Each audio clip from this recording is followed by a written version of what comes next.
Il y a exactement 4 mois maintenant que, au fait, je me suis lancé un défi avec mes abonnés lorsque je suis rentré en congé, ok, en Afrique, de générer $1000 sur Upwork, ok, depuis l'Afrique. L'objectif a été atteint depuis tout ce temps-là. Et là, actuellement, on est à $4000 qui ont été générés, ok, sur Upwork depuis l'Afrique. Donc, dans cette nouvelle vidéo, je vais vous faire mon retour d'expérience par rapport, au fait, à cette plateforme Upwork-là, en vous donnant 5 astuces essentielles qui, je trouve, au fait, vont vous aider à trouver votre première mission sur cette plateforme-là. Et pourquoi pas générer plus que $1000, plus que $4000 sur Upwork. Donc, restez jusqu'à la fin de la vidéo parce que je suis sûr et certain que vous allez, au fait, voilà, vraiment avoir plusieurs astuces au cours de cette vidéo. Si vous êtes prêts, les gars, c'est parti.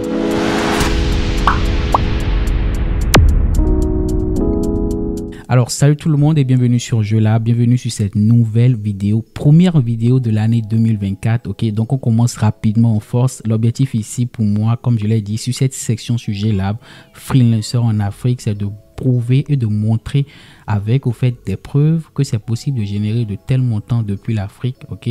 En étant en Afrique et en trouvant des missions un peu partout dans le monde sur plusieurs plateformes telles que Upwork, telles que Coder.com et plusieurs autres plateformes.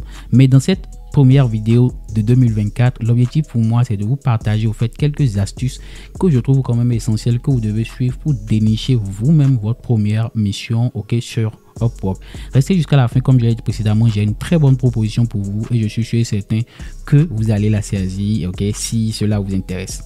Donc si vous êtes prêts, on passe à la première astuce. Alors la première astuce ici, lorsque vous vous lancez sur Upwork, ok, en tant que freelancer, en tant que rechercheur de mission, la première chose que vous devez faire, c'est de remplir correctement votre profil. En fait, j'ai l'habitude de dire que remplir son profil, c'est que, au fait, vous faites une autobiographie de vous-même, ok, vous décrivez de manière générale vos compétences professionnelles, vous vous mettez en valeur. Donc, vous devez passer, ok, moi j'ai passé vraiment plus de 2 heures à le faire, au fait.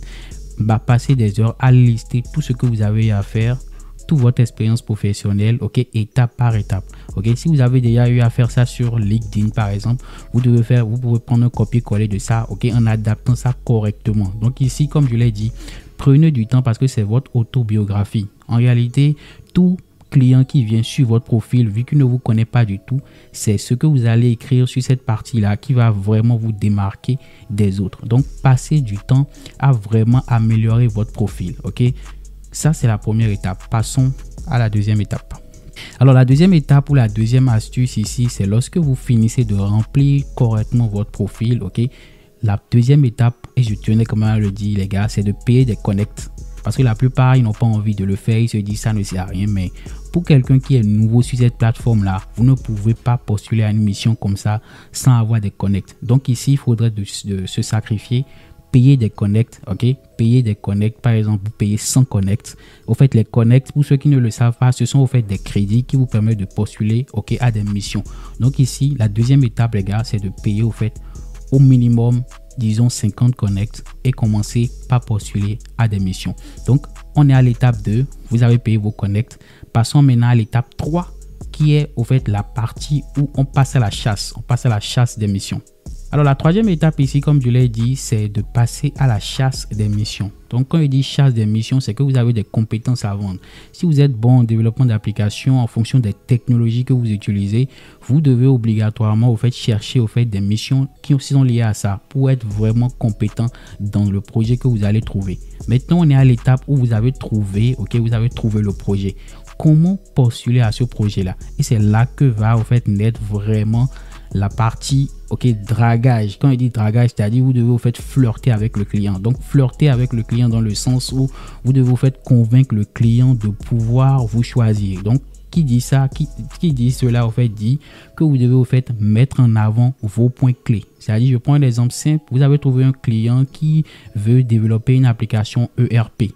Donc, vous, pour vous mettre en avant, vous devez essentiellement lui dire que vous avez déjà l'habitude de développer des applications ERP. Si vous avez des exemples d'applications ERP que vous avez eu à développer, l'idéal serait au fait de montrer des exemples de ça pour pouvoir vraiment montrer que vous êtes vraiment compétent et vous êtes l'homme qu'il faut à la place qu'il faut. Donc, mettez en avant vos compétences, ok, des compétences qui cadrent avec le projet que vous voulez au fait postuler.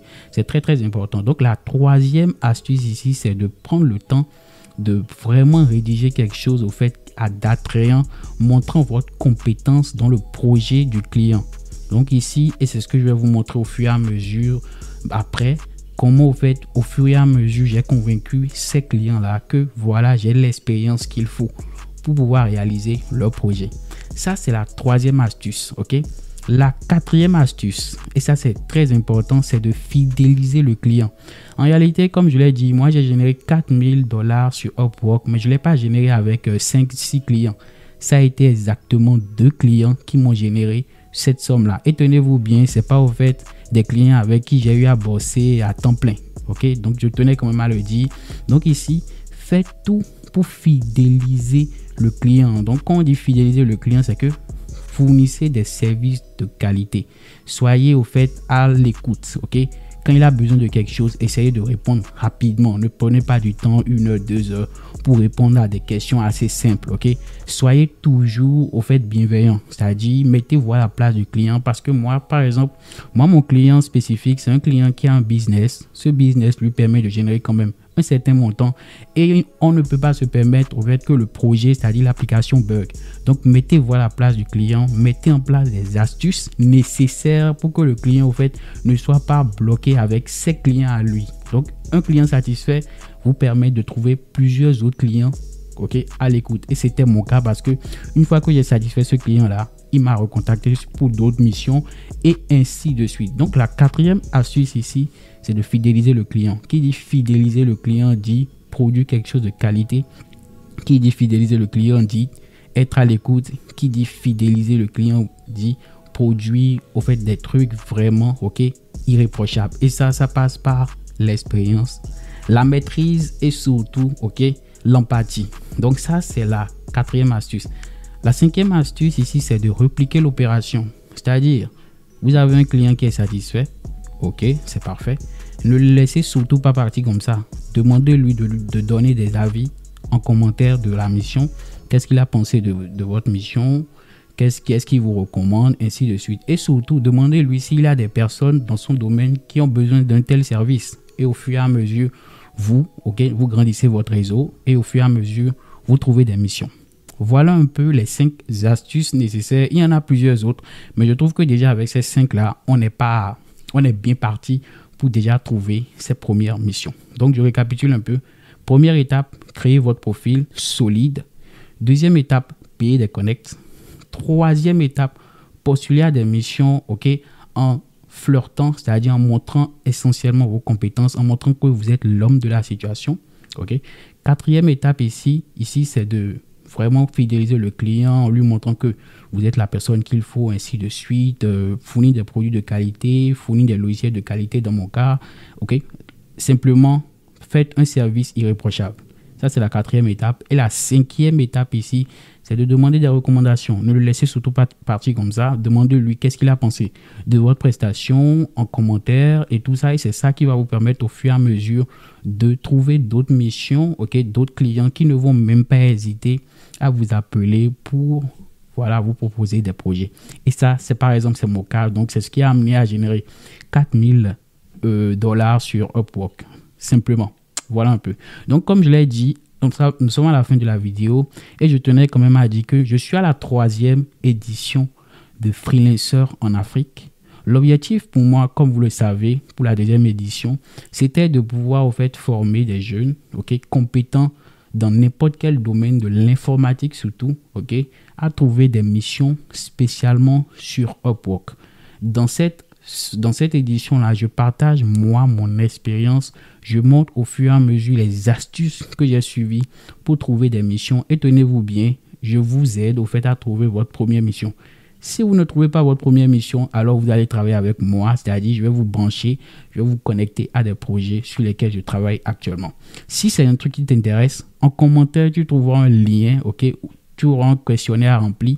Et si tu es sélectionné, tu seras directement au fait intégré à cette 3e édition, ok, concernant la partie Freelancer en Afrique. Je suis à la fin de la vidéo, les gars. Laissez-moi vos retours en commentaire. N'hésitez pas à vous abonner. Et en 2024, plein de vidéos de formation, plein de vidéos de Freelancer en Afrique sont en cours. À la prochaine vidéo. Peace.